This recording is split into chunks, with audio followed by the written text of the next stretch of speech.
ان دلیلوں میں سے ایک نئی چیز آپ کے سامنے آج لائی جا رہی ہے، اس پہ غور کریے۔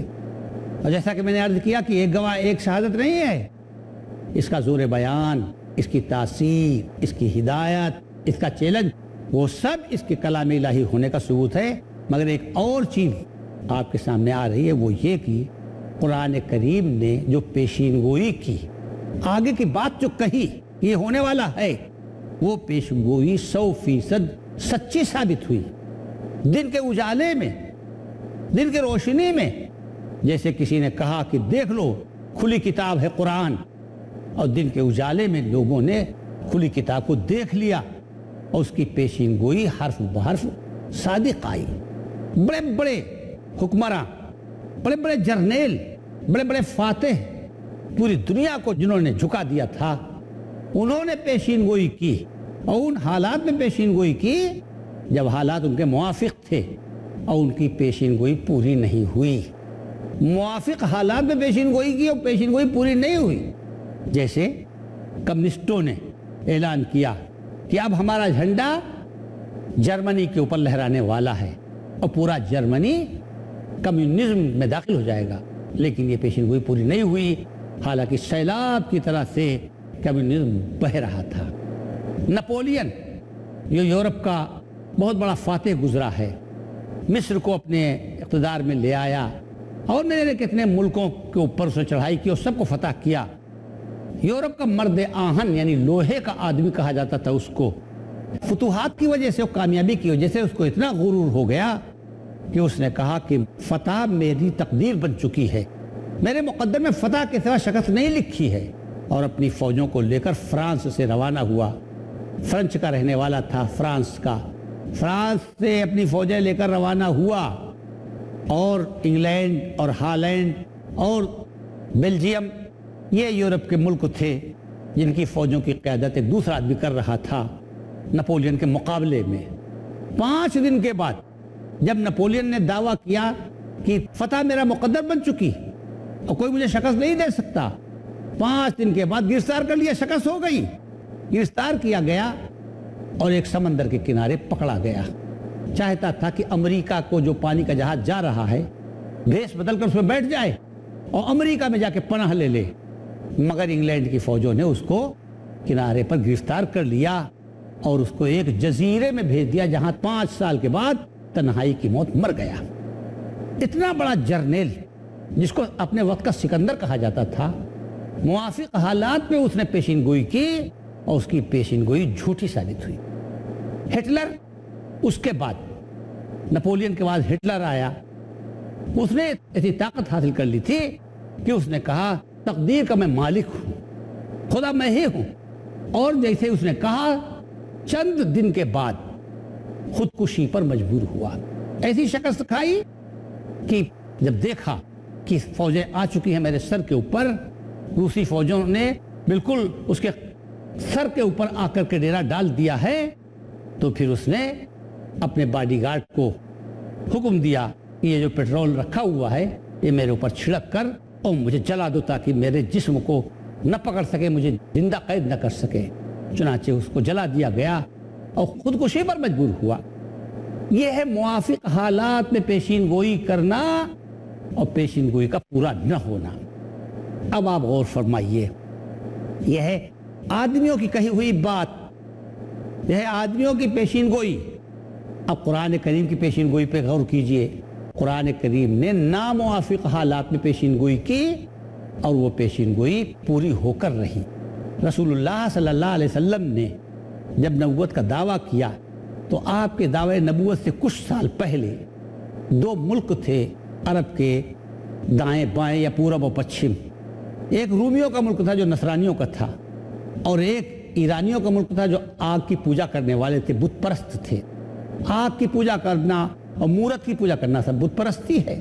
نصرانی خدا کو مانتے تھے لیکن ایرانی خدا کو نہیں مانتے تھے، وہ آگ کی پوجا کرتے تھے، اس کو معبود سمجھتے تھے۔ تو ایرانی فتح یاب ہو گئے اور رومی شکست کھا گئے، نصرانی شکست کھا گئے، آگ کی پوجا کرنے والے فتح پا گئے۔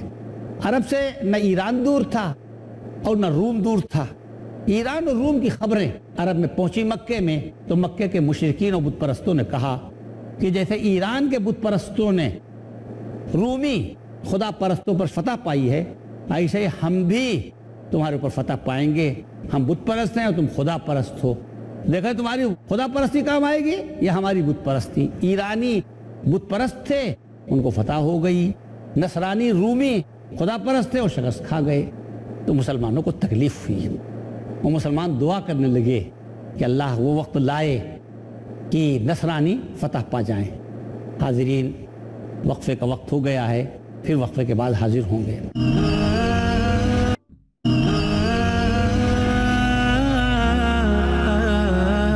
وقفے کے بعد ہم آپ کی خدمت میں حاضر ہیں۔ رسول اللہ صلی اللہ علیہ وسلم نے جب نبوت کا دعویٰ کیا تو آپ کے دعوے نبوت سے کچھ سال پہلے دو ملک تھے عرب کے، دائیں بائیں یا پورب و پچھم۔ ایک رومیوں کا ملک تھا جو نصرانیوں کا تھا، اور ایک ایرانیوں کا ملک تھا جو آگ کی پوجا کرنے والے تھے، بت پرست تھے۔ آگ کی پوجا کرنا اور مورت کی پوجا کرنا سب بت پرستی ہے۔ نصرانی خدا کو مانتے تھے لیکن ایرانی خدا کو نہیں مانتے تھے، وہ آگ کی پوجا کرتے تھے، اس کو معبود سمجھتے تھے۔ تو ایرانی فتح یاب ہو گئے اور رومی شکست کھا گئے، نصرانی شکست کھا گئے، آگ کی پوجا کرنے والے فتح پا گئے۔ عرب سے نہ ایران دور تھا اور نہ روم دور تھا۔ ایران اور روم کی خبریں عرب میں پہنچی مکے میں، تو مکے کے مشرکین اور بت پرستوں نے کہا کہ جیسے ایران کے بت پرستوں نے رومی خدا پرستوں پر فتح پائی ہے، ایسے ہی ہم بھی تمہارے اوپر فتح پائیں گے۔ ہم بت پرست ہیں اور تم خدا پرست ہو، دیکھیں تمہاری خدا پرستی کام آئے گی یا ہماری بت پرستی۔ ایرانی بت پرست تھے، ان کو فتح ہو گئی، نصرانی رومی خدا پرست تھے اور شکست کھا گئے۔ مسلمان دعا کر رہے تھے کہ اللہ تعالیٰ وہ وقت لائے کہ رومیوں کو فتح ہو اور ہم کو بھی کفار پر کچھ کہنے کا موقع ملے۔ چنانچہ قرآن کریم میں آیت اتری، الف لام میم غلبت الروم فی ادنی الارض وہم من بعد غلبہم سیغلبون فی بضع سنین، کہ ابھی تو رومی مغلوب ہو گئے ہیں لیکن چند سال کے بعد رومیوں کو فتح حاصل ہوگی۔ وَيَوْمَئِذٍ يَفْرَحُ الْمُؤْمِنُونَ بِنَصْرِ اللَّهِ، اور اس دن اہل ایمان کو خوشی حاصل ہوگی۔ جب اہل کتاب کامیاب ہوں گے اور خدا کی پرستش کرنے والوں کو غلبہ ملے گا تو اہل ایمان کو خوشی ہوگی کہ جیسے وہ اہل کتاب و خدا کے ماننے والے کامیاب ہوئے، ایسے ہی ہم بھی خدا کی پوجا کرنے والے، خدا کی پرستش کرنے والے ہیں، ہم کو بھی کامیابی ملے گی۔ یہ آیتیں اتری، حضرت ابوبکر صدیق نے ابی ابن خلف، مکے کا پکا کافر تھا، اس سے بازی لگا لی، 100 اونٹوں کی یا اس سے کم و بیش کی۔ حضرت ابوبکر نے فرمایا کہ اگر ایرانی فتح یاب ہو جائیں گے تو ہم تم کو اونٹ دیں گے، اور اگر رومی فتح یاب ہوں تو تم ہم کو اونٹ دینا۔ اتنا پکا ایمان تھا حضرت ابوبکر کا قرآن کریم کی پیشین گوئی پر۔ 10 سال کا عرصہ نہیں گزرا، رومی شکست کھائے ہوئے تھے، ٹوٹے ہوئے تھے، لیکن قرآن کی پیشین گوئی صادق ہوئی، اور 10 سال سے کم عرصے کے اندر رومیوں نے ایرانیوں کی اینٹ سے اینٹ بجا دی۔ یہ ہے ناموافق حالات میں پیشین گوئی کرنا اور پیشین گوئی کا پورا کرنا۔ اگر یہ اللہ کا کلام نہیں تھا تو شکست کھائے ہوئے رومیوں کے بارے میں کس کے دل گردے تھے، اور کون کہہ سکتا تھا کہ یہ فتح یاب ہوں گے؟ انت ترید وانا ارید واللہ فعال لما یرید، ہم کچھ کہتے ہیں، تم کچھ کہتے ہو، ہوتا وہ ہے جو اللہ چاہتا ہے۔ ایک تو یہ پیشین گوئی تھی۔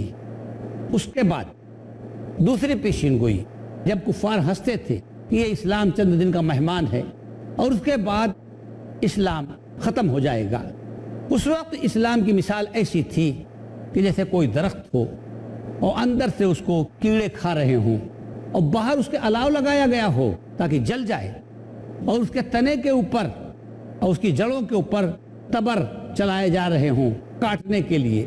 وہی حال اسلام کا تھا کہ منافقوں کی سازشیں اندر سے کام کر رہی تھیں، اور قبائل عرب کی تلواریں اس کے خلاف اٹھی ہوئی تھیں، اور یہودیوں نے فتنے پھیلا کر اس کے چاروں طرف آگ جلا دی تھی۔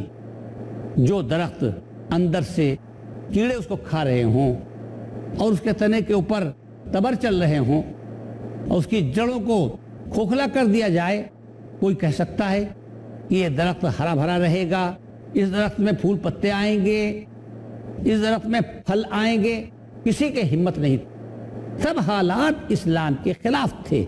یہودی سرمایہ لگا ہوا تھا اسلام کو مٹانے کے لیے، منافقین کی سازشیں ہو رہی تھی اسلام کو مٹانے کے لیے، قبائل عرب کی تلواریں چل رہی تھی اسلام کو فنا کرنے کے لیے۔ ایسے ناموافق حالات میں قرآن کریم نے پیشین گوئی کی، یریدون لیطفئوا نور اللہ بافواہہم واللہ متم نورہ ولو کرہ الکافرون۔ یہ چاہتے ہیں کہ اپنی پھونکوں سے اللہ کے چراغ کو بجھا دیں، لیکن اللہ کا چراغ جل کے رہے گا چاہے ان کافروں کو ناگوار گزرے۔ هو الذی ارسل رسولہ بالہدی ودین الحق لیظہرہ علی الدین کلہ ولو کرہ المشرکون۔ اللہ نے اس کو بھیجا ہے تاکہ تمام مذہبوں پر اس کو غلبہ ملے، چاہے اہل شرک کو ناگوار گزرے۔ نور خدا ہے کفر کی ظلمت پہ خندہ زن، پھونکوں سے یہ چراغ بجھایا نہ جائے گا۔ کیوں ہراساں ہے سہیل فرس عادہ سے، نور حق بجھ نہ سکے گا نفس عادہ سے۔ پھر نتیجہ کیا ہوا کہ اسلام کا کہنے والے ختم ہو گئے، یہودی سرمایہ فنا ہو گیا، اور قبائل عرب کی نکلی ہوئی تلواریں نیام میں دھری کی دھری رہ گئی، واپس چلی گئی، اور اسلام کا درخت پھلا اور پھولا اور برگ و بار لایا اور پھل لایا۔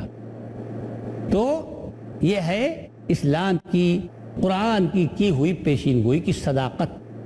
شعلہ شمع الہی بھی کہیں بجھتا ہے، رہ گیا ہے اپنا سمولے کے بجھانے والے، نقش اسلام نہ آدھا کے مٹانے سے مٹ گئے آپ ہی جتنے تھے مٹانے والے۔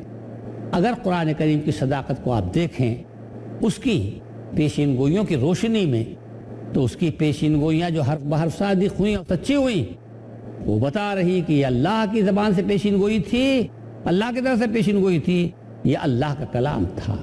صدیوں فلاسفہ کی چنا اور چنی رہی، لیکن خدا کی بات جہاں تھی وہیں رہی۔ اللہ تعالیٰ خدا کا فضل ہے کہ ہم دن کی روشنی کے اندر قرآن جیسی کتاب، کھلی ہوئی کتاب جس میں رات و دن کا فرق نہیں ہے، یہاں اجالا ہی اجالا ہے، یہاں روشنی ہی روشنی ہے، یہاں دن ہی دن ہے، یہاں کوئی تاریکی کا گزر نہیں، یہاں کوئی ہیچ پیچ نہیں ہے۔ اللہ تعالیٰ نے ایسی کتاب عطا فرمائی۔